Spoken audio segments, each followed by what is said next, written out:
tribuna, quero aqui registrar a minha preocupação e, ao mesmo tempo, já destacar o acerto da definição no dia de ontem da aprovação, senadora Lídice, de uma comissão para acompanhar as negociações entre o governo do Estado do Paraná e os professores daquele Estado.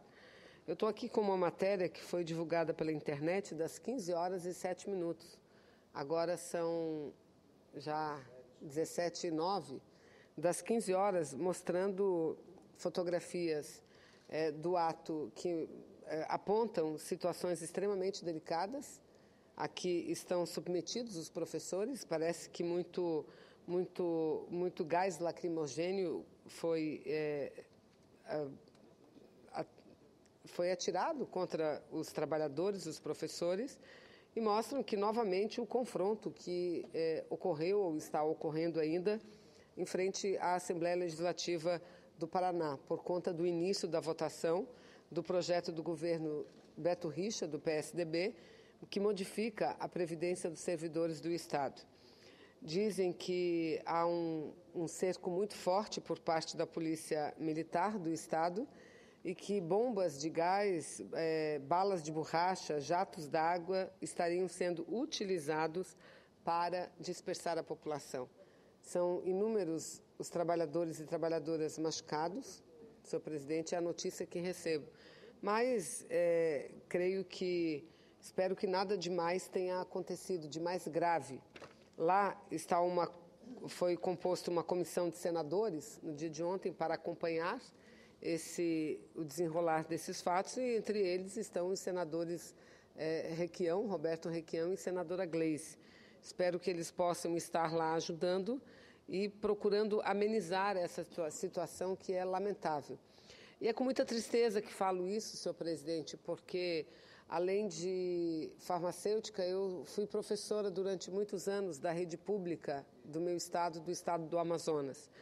E dirigi o Sindicato dos Trabalhadores em Educação por muito tempo. Participei da direção do sindicato lá e participei também da direção como vice-presidente norte da CNTE, que é a Confederação Nacional dos Professores. Hoje, Confederação Nacional dos Trabalhadores em Educação, mas à época era a CPB, Confederação dos Professores do Brasil. Posteriormente, é que o sindicato e a confederação ampliaram o seu espectro e passaram também a representar os trabalhadores em educação, além dos professores. E na época em que eu estive também participando diretamente do movimento sindical, foram inúmeras vezes, infelizmente, em que no nosso estado, no meu estado do Amazonas, tivemos confronto com a polícia do estado e confrontos desnecessários, porque jamais qualquer categoria de trabalhador, sobretudo professores, vão às ruas ou fazem greves, movimentos paredistas, se de fato não houver muita necessidade. Jamais. Eu lembro que, à época, a nossa luta levou à conquista do piso salarial para a categoria de 3 salários mínimos, que anos depois viemos a perder. E hoje as reivindicações dos professores do magistério do Paraná não é diferente das reivindicações que são desenvolvidas em outros estados brasileiros, porque, infelizmente, a remuneração e a valorização do professor, da professora em nosso país ainda deixa muito a desejar. Por isso que eu tenho vindo a essa tribuna, ocupado a tribuna insistentemente, trazendo aqui o assunto Petrobras. Porque o assunto Petrobras traz questões que vão além da própria atuação econômica na área do petróleo. Eles dialogam diretamente com a questão da educação. Então, eu quero aqui fazer um apelo, dizer que temos plena confiança e esperança em que nossos senadores lá presentes possam ajudar a, pelo menos, minimizar esse confronto, mas dar aqui a minha solidariedade, apresentar a minha solidariedade e a todos os professores do Brasil, sobretudo aos professores do Estado do Paraná, e dizer que estamos trabalhando para que seus problemas sejam todos resolvidos. Mas, senhor presidente, eu ouvia com muita atenção o pronunciamento feito há alguns minutos pela senadora Lídice da Mata, em que tratou, entre outros assuntos, também de uma situação delicada vivida em Salvador por conta da inundação. No meu estado não é diferente. Está aqui, eu tenho matéria do jornal. Eu não trouxe o jornal do meu estado, porque lá parece que já virou paisagem, matérias em todas as páginas. Há aqui uma matéria do jornal Correio Brasiliense que mostra uma fotografia de uma área de desbarrancamento, barranco caindo, lá no estado do Amazonas, e mostrando como o estado está inundado. De fato, senhor presidente, essa enchente que atinge o meu querido estado do Amazonas tem deixado muitos municípios em estado de alerta de emergência e um em particular em calamidade pública. Em calamidade pública, 16 em situação de emergência e 2 em estado de alerta. Todos os dias, se a gente for de um ou outro canal de televisão, mas todos mostram a situação delicada por que passa a nossa gente. São mais de 20 mil famílias afetadas já com as enchentes, que passaram a viver de forma extremamente precária. Muitas das famílias constroem marombas. Marombas, senhores senadores, são aqueles andares a mais que, conforme o rio sobe, os moradores vão construindo novos assoalhos das suas casas, novos pisos. Então, o piso que era lá embaixo passa a ser mais alto, até o ponto em que as pessoas não conseguem mais permanecer dentro de casa. E é exatamente nesse ponto que as famílias abandonam as suas casas para viver em abrigos. E por que as famílias constroem essas marombas, ou seja, um piso em cima do outro, e se submetem a viver em espaços muito baixos, muito pequenos, muitas vezes que representa a metade do seu corpo? Porque lá, diferente do que acontece na maior parte dos municípios brasileiros, onde vem uma chuva muito forte, alaga, mas depois a água logo volta ao normal. Lá não. A nossa enchente dura de 2, 3 e às vezes 4 meses. O gado tem que ser retirado da terra, porque está todo alagado, e tem que viver em tipo balsas. Balsas que sobem, ou também em marombas que são construídas e que têm que ser subidas permanentemente de acordo com a subida do próprio rio e da própria água. Então, é uma situação extremamente precária. E muitas dessas famílias que fizeram marombas, porque têm medo de largar suas casas, seus pertences, medos de serem saqueadas, subtraídos no pouco do que têm, muitas dessas famílias já foram obrigadas a deixar suas casas e viver em alojamentos. Quero dizer que, apesar dessa situação de dificuldade, tem havido um compasso muito importante entre o governo federal e o governo estadual no sentido de colaborar para amenizar o problema dessa gente e o problema dessas famílias. Portanto, as ações de ajuda desde o início do problema já vêm chegando a toda a população, principalmente às famílias atingidas. Recentemente, o governo federal, junto com o Estado, enviaram mais de 325 mil toneladas de alimentos não perecíveis. Foram kits dormitórios enviados também, foram kits de higiene pessoal, de medicamentos às famílias, além de colchões e de outros instrumentos, medicamentos importantes para a manutenção. Os municípios de Envira, de Itamaraty, Erunepé e Boca do Acre receberam, e que estão em calamidade pública, receberam esses municípios diretamente em torno de R$1.253.000. O governo federal, além de repassar recursos, mantimentos ao governo federal, que distribui às famílias atingidas, o governo federal já passou diretamente aos municípios de Boca do Acre, repito, Erunepé, Canutama, Tapauá e Itamaraty, em torno de R$1.300.000. São ajudas, senhor presidente, muito importantes, fundamentais para a manutenção da qualidade de vida das pessoas e para amenizar este problema que elas passam a conviver.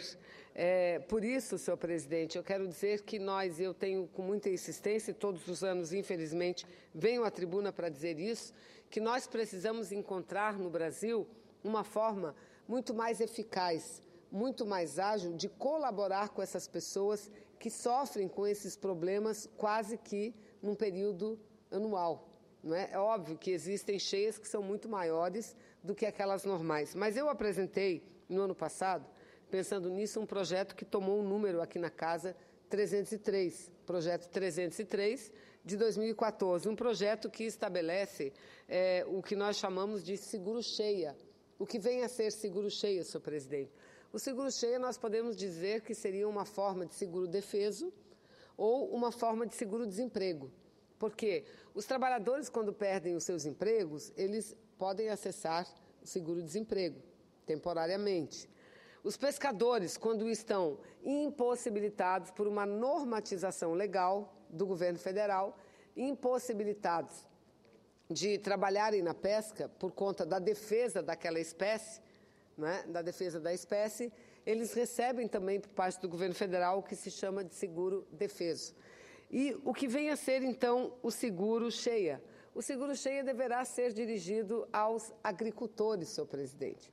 Os agricultores, os pequenos agricultores, aqueles que não têm acesso ao seguro obrigatório, que não têm acesso a absolutamente nada, esses poderiam acessar o seguro enchente, o seguro-cheia.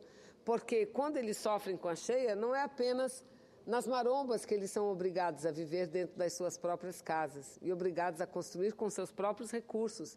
Eles perdem o principal instrumento de sobrevivência, que é o trabalho, porque toda a plantação se perde e fica impossibilitada de seguir. Então, é muito importante que a gente possa analisar projetos como esses, que garantam, pelo menos, que deem às famílias, aos trabalhadores, às suas famílias, uma segurança maior para que continuem trabalhando e tendo, se não trabalhar diretamente no plantio, mas tendo um meio de sobrevivência para si e para a sua família. Porque a situação desses agricultores e as comunidades ribeirinhas, elas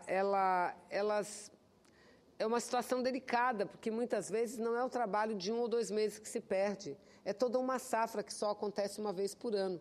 Então, uma ajuda de alguns meses, penso que seria fundamental para esses trabalhadores e trabalhadoras brasileiras. E aí, dizem, alguém pode dizer, mas uma despesa para o governo federal? Não, senhor presidente, eu acho que o que nós devemos fazer é pensar em como redistribuir melhor os recursos e da forma mais inteligente.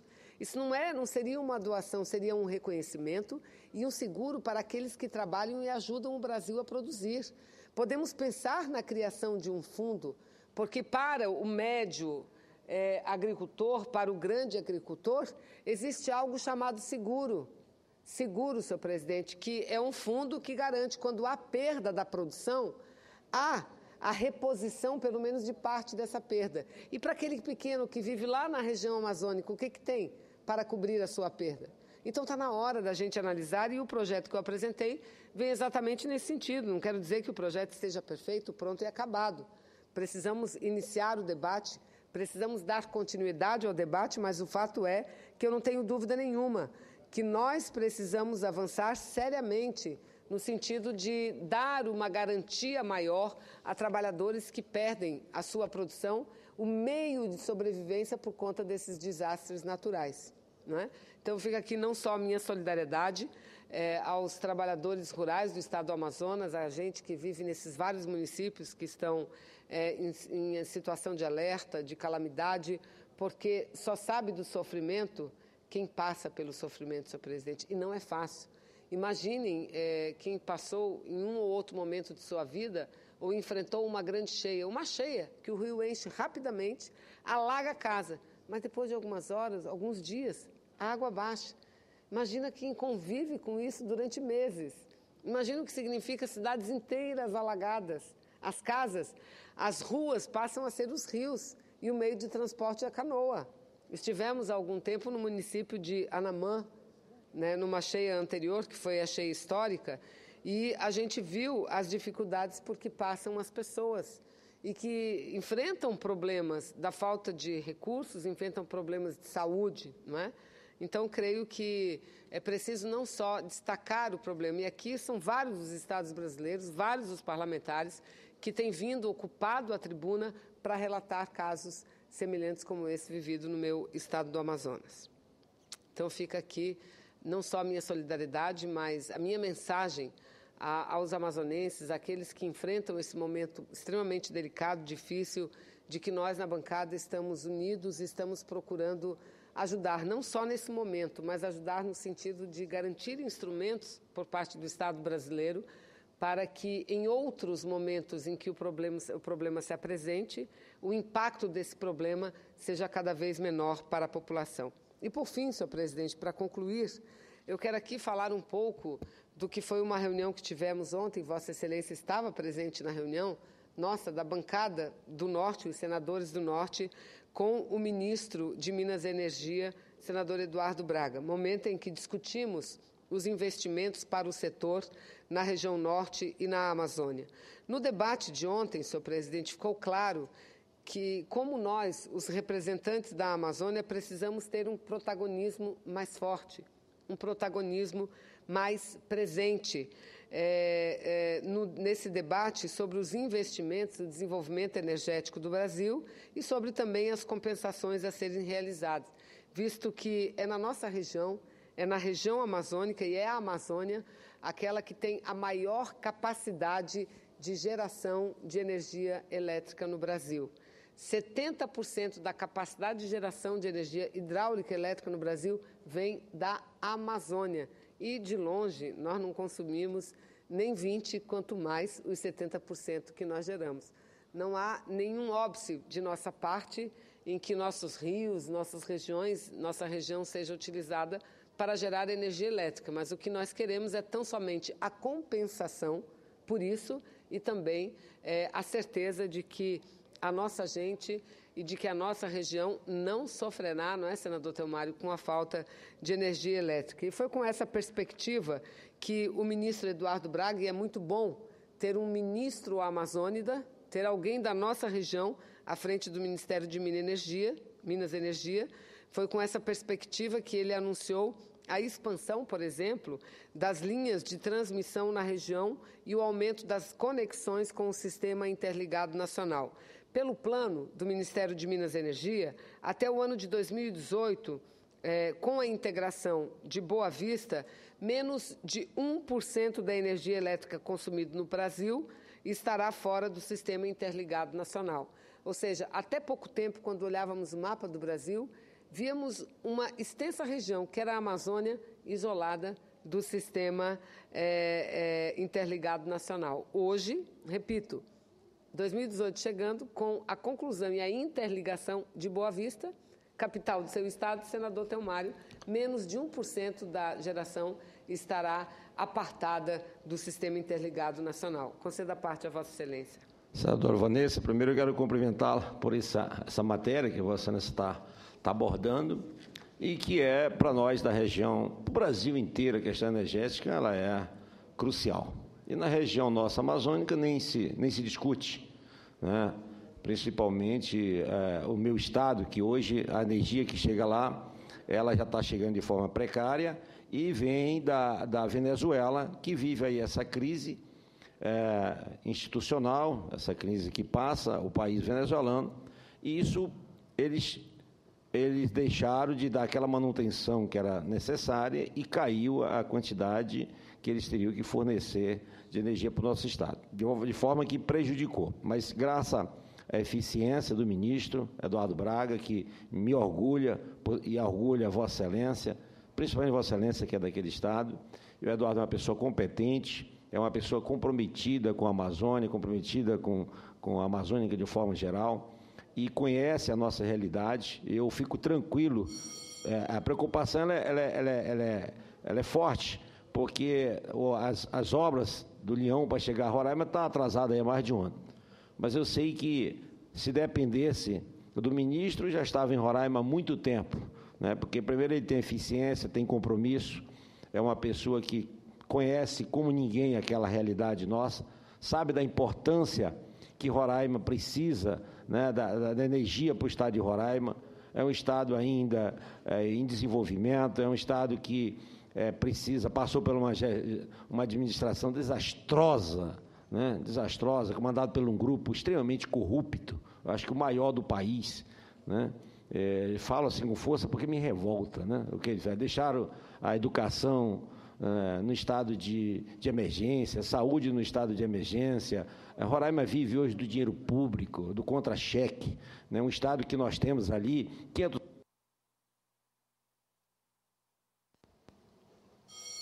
Isso aí são os poderosos conspirando contra a gente, que o presidente ali tem a maior boa intenção. Então, eu não... então voltando de forma séria, então nós temos ali a Venezuela com 30 milhões, eu repito isso, porque eu aprendi que água mole em pedra dura tanto bate, senadora Vanessa, que até que fura.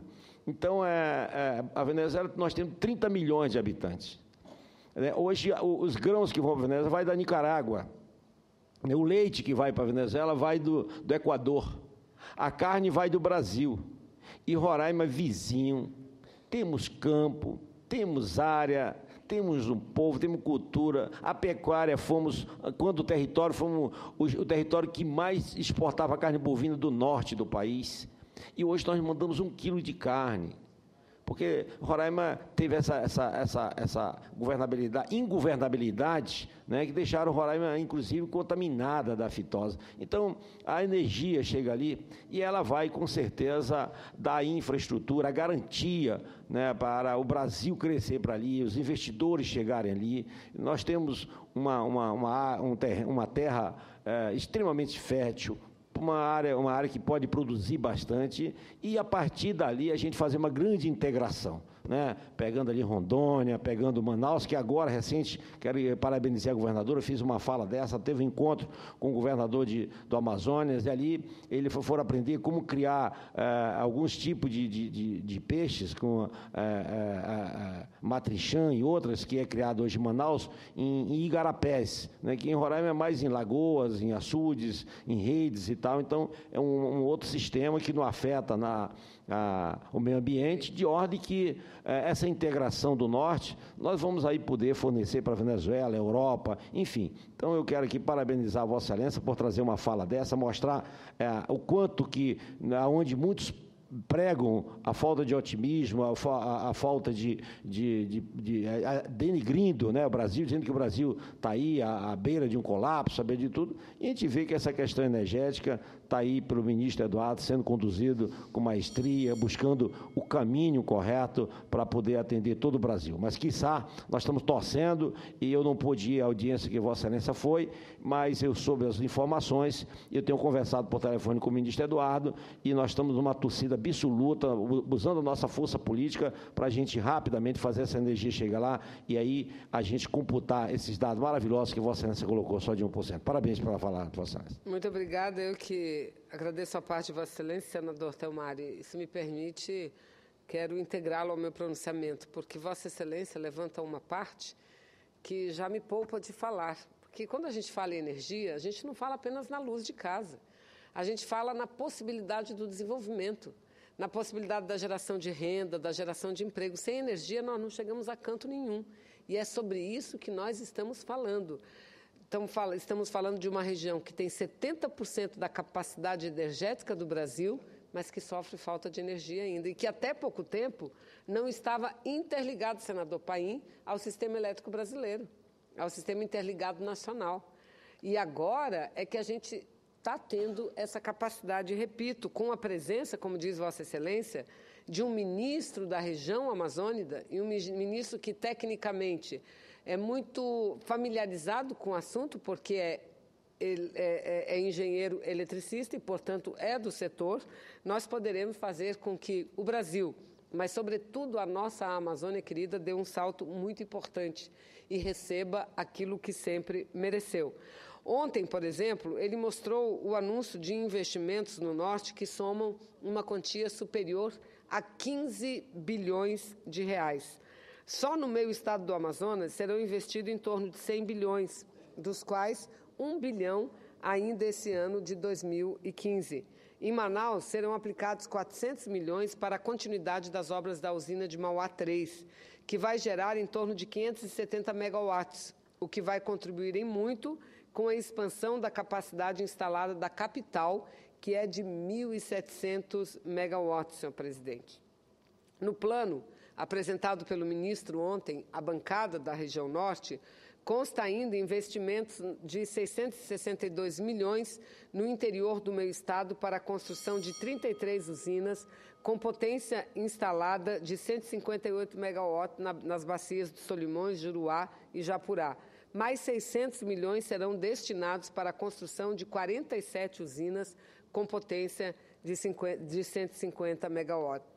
Outra obra importante, programada para o Estado do Amazonas, e aqui eu vou me falar muito sobre o Estado do Amazonas, porque creio cada estado deverá falar sobre os seus empreendimentos. Outra obra importante é a construção do linhão Parintins-Tucuruí, porque é o linhão Tucuruí-Manaus que passa por Parintins. E é exatamente esse linhão a que se refere o senador de Roraima, porque esse que vai permitir, o linhão que liga o Amazonas ao Pará, que vai permitir também, né, senador Telmário, a interligação do estado de Roraima. Então, o linhão Parintins-Tucuruí vai permitir a ligação do município ao Sistema Interligado Nacional e o investimento superior a 768 milhões de reais. Agora, o mais importante do anúncio feito em relação a essa obra, ao linhão Tucuruí-Manaus, é que cidades que até então não havia decisão de que receberiam energia elétrica, ontem, o ministro, que já havia confirmado em Manaus, reconfirmou. Cidades de Itacoatiara, Silves, Itapiranga, Rio Preto da Eva, Iranduba, Manacapuru e Altazes, além de todas as cidades que estão no caminho do linhão Parintins-Manaus, Barreirinha, Inhamundá, várias cidades que estão ali que não receberiam energia e que está confirmado passarão a receber energia. A prioridade no programa Luz para Todos também é algo que foi muito destacado pelo ministro. Prioridade no Amazonas e prioridade em todos os estados da nossa região. Serão mais de 10.200 novas ligações entre esse ano e o ano que vem no Amazonas, o que deverá resultar em investimentos de quase 200 milhões de reais. E estão previstos mais 12 mil ligações para serem feitas entre os anos de 2017 e 2018. Ou seja, são obras, para concluir, senhor presidente, muito importantes, que estão sendo programadas e algumas delas já realizadas no Amazonas, em Tocantins, no seu querido estado de Tocantins, no estado de Roraima, no estado do Acre, do Pará, de Rondônia, ou seja, obras que por muito tempo foi um sonho. Eu nunca esqueço no episódio, e com isso eu concluo, senador Donizete, um episódio que quando eu era deputada federal, creio que em 1999, nós alugamos o transporte, foram 3, 4 ônibus, as comunidades da estrada de Balbina, próxima a Manaus, entre Manaus e Presidente Figueiredo, todas foram no ônibus e a gente foi ter uma reunião com o presidente da Eletronorte, que se encontrava em Manaus, para reivindicar deles energia para essas comunidades de produtores rurais. Porque as casas ficavam embaixo e em cima passava o linhão, que levava a energia da hidrelétrica de Balbina até a cidade de Manaus. Chegou lá, o presidente, então, da época da Eletronorte, abriu um mapa muito grande no meio de uma mesa. Seguinte, olha, o projeto está aqui. Agora, o projeto custa tanto, eu não sei se essas famílias terão dinheiro para pagar. Aquilo marcou a minha vida. E depois de muitos anos, a gente tem a possibilidade de ter o programa como Programa Luz para Todos, em que o Estado brasileiro, a parte mais rica, subsidia para a parte mais pobre. Então, ver aquela gente morando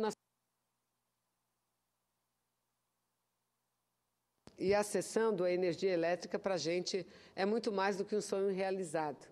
É ver que algo que parecia uma simples utopia virar uma grande realidade. Enfim, então quero aqui dizer que, apesar de todos os problemas por que passamos e vivemos, a gente, na região amazônica, que eu sempre digo, a Amazônia não é um problema. A Amazônia é a solução para o problema do Brasil e do mundo inteiro, senhor presidente, porque lá a gente guarda, conserva, reserva riqueza de toda a ordem e de todos os aspectos. E na energia não é diferente, porque não é só a capacidade hidráulica, biomassa, enfim, energia solar, enfim, muita coisa. Mas o importante é que esses investimentos estão sendo feitos e também beneficiando a população local. Isso é muito importante, isso é que é solidariedade, isso é que é justiça social.